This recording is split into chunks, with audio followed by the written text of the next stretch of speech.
కదా, ఈ రాష్ట్రానికి చంద్రబాబు నాయుడు గారు చేసిన అప్పులెన్ని, జగన్మోహన్ రెడ్డి గారు చేసిన అప్పులెన్ని, మీరు చేసిన అప్పులు ఎంత? రాష్ట్ర విభజన జరిగిన తర్వాత ఈ రాష్ట్రం విడిపోయి కొత్తగా రాష్ట్రం ఏర్పడిన తర్వాత 1,40,000 కోట్ల అప్పులుంటే మీరు ఇంకొక 2,50,000 కోట్ల అప్పులు చేసి 3,90,000 కోట్ల అప్పులు వడ్డీలతో. ఈ మాట నేను ఎందుకు చెప్తున్నానంటే, నిన్న మంత్రి గారు చెప్తున్నారు, సోమిరెడ్డి గారు, మాజీ మంత్రి సోమిరెడ్డి గారు ఏం చెప్తున్నారు, మీరు చెప్పింది కరెక్టే, 3,90,000 కోట్ల అప్పులు. ఎవరు? జగన్మోహన్ రెడ్డి గారి టైంలో 3,40,000 కోట్ల అప్పులు చేశారని కేంద్ర ఆర్థిక శాఖ మంత్రి నిర్మలా సీతారామన్ గారు చెప్పారు. వెరసి సుమారుగా 7 లక్షల కోట్ల అప్పులు ఉన్నాయి, 7,30,000 కోట్ల అప్పులు ఉన్నాయి. దాని వడ్డీ ఎవరు కడతారంటారు? అంటే మరి మీరు చేసినటువంటి 4 లక్షల వడ్డీ ఎవరు కట్టారు? జగన్మోహన్ రెడ్డి గారు కదా కడతా. అది మీరు చేస్తే అది ఒప్పు, జగన్మోహన్ రెడ్డి గారు చేస్తే అది తప్పు. అప్పు చేయడం తప్పన్నటువంటి చంద్రబాబు నాయుడు గారు అప్పు చేయడం గొప్పని చెప్పడం ఎలాగా? దాని అర్థం ఏమిటి? ఇది ప్రజలను మోసగించడం కాదా? ప్రజలకు మీరు చెప్పింది అమలు చేయకుండా ప్రజల దృష్టిని మరల్చడం కోసం పలు ప్రయత్నాలు, డైవర్షన్ పాలిటిక్స్ చేస్తున్నారు. ఏదైతే మీరు డైవర్షన్ పాలిటిక్స్లో భాగం ఉందో, రోజుకొక ఎత్తుగడ. ముందుగా శ్వేతపత్రాలు ఎత్తుగడ చేశారు, తదుపరి తిరుమల శ్రీవారి లడ్డుని పరీక్షించకుండా కల్తీ జరిగిందన్నారు. లడ్డూ పరీక్ష జరగలేదు, కల్తీ జరిగిపోయింది. అంటే ఎంత దారుణమైనటువంటి మాట అంటే, జంతువుల కొవ్వు కలిసిందని ఒక ముఖ్యమంత్రి బాధ్యతారాహిత్యంగా, జవాబుదారీతనం లేనటువంటి మాటలు మాట్లాడారు. అయిపోయింది. ఒక మాసం వచ్చింది, విజయవాడలో వరదలు వచ్చాయి, గేట్లు పగలగొట్టడానికి బోట్లు అన్నారు, అది అయిపోయింది. మీరు ఏదైతే ఒక నింద జగన్మోహన్ రెడ్డి గారి మీద వేస్తున్నారో, నిందారోపణలో వాస్తవాలు లేవనేటువంటి విషయం ఒక నెల తర్వాత తెలుస్తుంది. అంటే మీరు కాలయాపన కోసం, ప్రజల దృష్టిని మరల్చడం కోసం ఎందుకు మరుస్తున్నారు? మీరు ఎన్నికల ముందు చెప్పినటువంటి హామీలు ఏమిటి? సూపర్ 6 ఇస్తారన్నారు. జగన్మోహన్ రెడ్డి గారి కంటే, జగన్మోహన్ రెడ్డి గారి పాలన కంటే 10 రెట్లు అధికంగా సంక్షేమాన్ని అమలు చేస్తారన్నారు. ప్రజలు నమ్మారు, మీ మాటల్ని ప్రజలు నమ్మి ఓటు వేశారు. అందుకే మీ 164 సీట్లు వచ్చాయి. మీ మాటలు నమ్మే ప్రజలు, ఓట్లు వేసిన ప్రజలు ఇవాళ అడుగుతున్నారు. వాళ్ళ మాటలు మోగగా ఉంటాయి, కానీ మీ మాటల్ని వారి పక్షాన ప్రతిపక్షం అడుగుతుంది. మీరు చెప్పిన సూపర్ 6లో తల్లికి వందనం సంవత్సర కాలం ఇవ్వాల. అలాగే రైతులకు అన్నదాత సుఖీభవన్ ఒక పేరు పెట్టారు మీరు. రైతులకు మీరు 20,000 ఇస్తారన్నారు, ఇవ్వాల. 18 సంవత్సరాల నుంచి 59 సంవత్సరాల వయసు వచ్చేటువంటి మహిళలకి నెలకు 15,000 ఇస్తారన్నారు, ఇవ్వాల.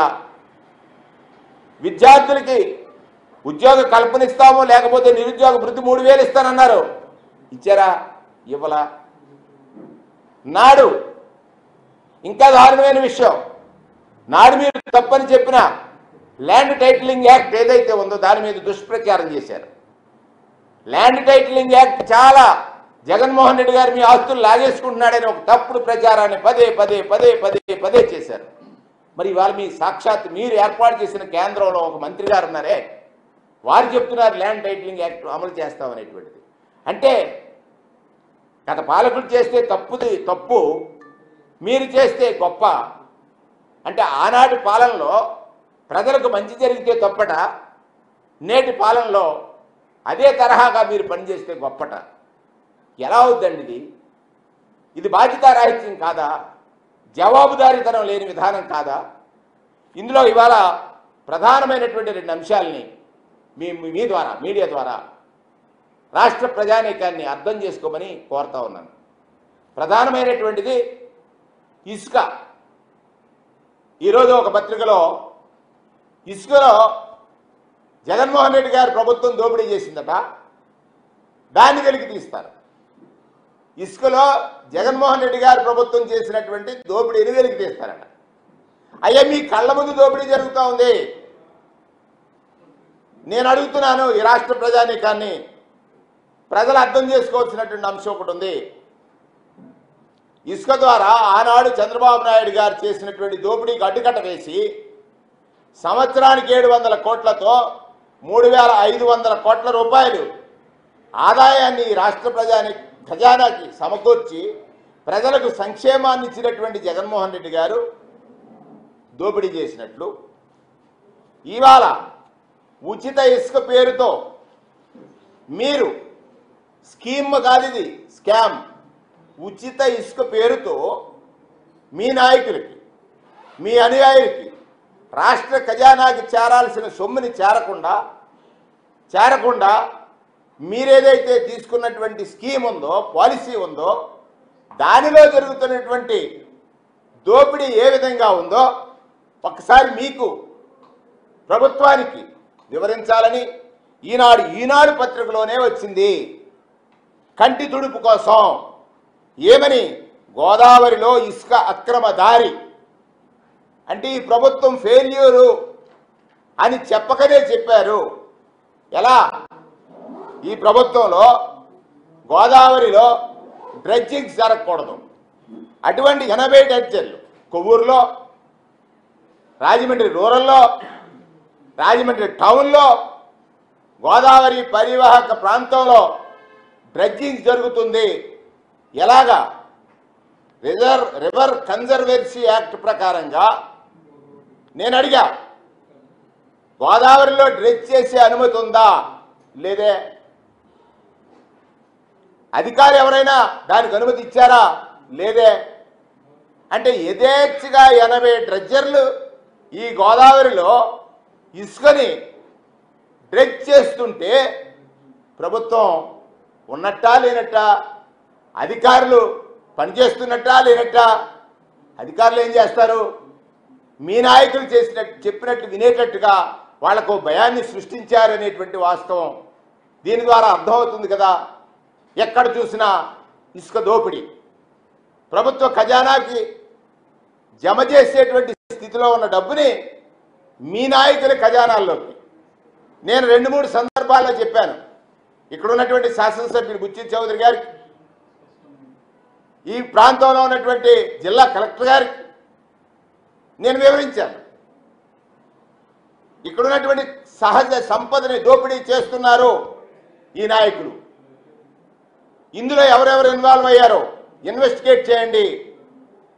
ఇవాళ సుమారుగా 80 డ్రెడ్జర్లతోటి గోదావరిలో ఇసుకని తరలిస్తుంటే దానిని అనుమతించినటువంటి నాయకుల మీద, అనుమతించినటువంటి నాయకులు కాదు అధికారుల మీద చర్యలు తీసుకోండి. లేనట్లయితే దానికి బాధ్యత వహించాల్సినటువంటి అవసరం ఉందని ఈ సందర్భంగా మనం చేస్తా ఉన్నాను. ఏదైతే 18 రీచ్లు ఉన్నాయో ఆ రీచ్లకు సంబంధించినటువంటి అనుమతులు ఎవరిచ్చారు? అనుమతులు ఇచ్చిన దాని మీద ఎవరైనా సూపర్వైజ్ చేస్తున్నారా? ఎంత ఇసుక తరలి వెళ్తుంది? అసలు ఏ ప్రాతిపదిక మీద ఇసుకని తరలించాలి? మీరు బోట్స్మెన్ సొసైటీ, ఇది ఇంకా దారుణం. పేదవాడి పొట్టగొట్టి పెద్దవాడికి పెట్టడం అంటే ఇదే.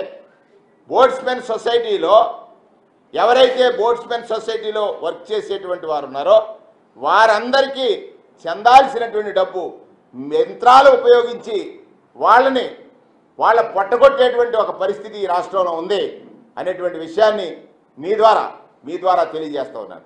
ఒకటి నేను మళ్ళీ అడుగుతున్నాను రాష్ట్ర ప్రజల్ని, ఏదైతే ఉచిత ఇసుక పేరుతో ఉచితం అనేటువంటి మాట లేకుండా ఇసుకని దోపిడీ చేస్తున్నటువంటి ఈ ప్రభుత్వం దాన్ని స్కీమ్ అంటుంది. ఇసుకని నియంత్రించి రాష్ట్ర ఖజానాకి 3000 కోట్ల రూపాయలు సమకూర్చినటువంటి జగన్మోహన్ రెడ్డి గారి ప్రభుత్వాన్ని స్కామ్ అంటుంది. మద్యం తీసుకుందాం, మద్యం స్కామ్ అనేటువంటి మాట మాట్లాడుతూ ఉన్నారు.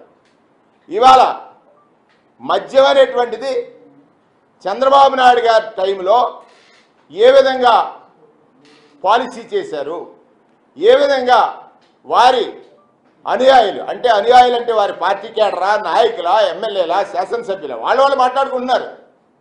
వారందరూ ఏ విధంగా ప్రభుత్వానికి చేరాల్సినటువంటి డబ్బుని వాళ్ళ ఖాతాల్లో చేర్చుకున్నారనేటువంటి విషయాల్ని చాలా సందర్భాల్లో మనం మాట్లాడుతూ ఉన్నాం.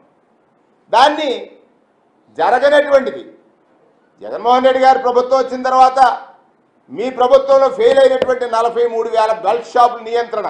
ఒకరోజు మీరే వెళ్ళి చెప్పారు బెల్ట్ షాపులు ఉంటే నియంత్రిస్తావు. 43,000 బెల్ట్ షాపులు నియంత్రించారా? లేదే. జగన్మోహన్ రెడ్డి గారు దాన్ని పరిష్కారం చూపించారు. ప్రభుత్వమే ఒక మద్యం షాపుల్ని రన్ చేయటం వల్ల బెల్ట్ షాప్ అనే పదం లేదు, బెల్ట్ షాప్ అనే పదం లేదు, ఇల్లిసిట్ లిక్కర్ అనేటువంటి పదం లేదు. మీకున్నటువంటి ప్రచార మాధ్యమాల్లో మీకున్నటువంటి ఇది మీ నాయకులకు ట్రైనింగ్ ఇచ్చినటువంటి కార్యక్రమాల్లో అనేకమైనటువంటి ఆరోపణలు చేశారు. దాంతోపాటుగా మద్యం విక్రయాలు తగ్గాయి, మద్యం ఆదాయం పెరిగింది. ఎక్కడ? జగన్మోహన్ రెడ్డి గారి టైంలో విక్రయాలు తగ్గాయి, ఆదాయం పెరిగింది. మీ దగ్గర విక్రయాలు పెరిగాయి, ఆదాయం తగ్గింది.